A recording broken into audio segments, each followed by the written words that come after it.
Fighter. Matagal-tagal na hindi ginamit. Medyo mababa lang talaga ground clearance niya. Sige, kaya ba kuya? Sumayad. Okay lang yan kung konting sayad lang. Bubuhatin ng konti. Yun, no? Konting buhat-buhat lang. Yan ang ano eh, sakit ng Street Fighter eh. Yung manibela.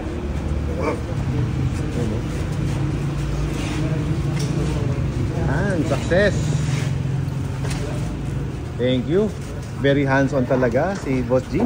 Mas handsome yung Ducati Street Fighter ni Salamin. You know? Grabe. Ganda lang rin talaga. Ayan, isang lamin. Ayun na. Magpa-vlog na tayo. From Gin Cava to Boss G!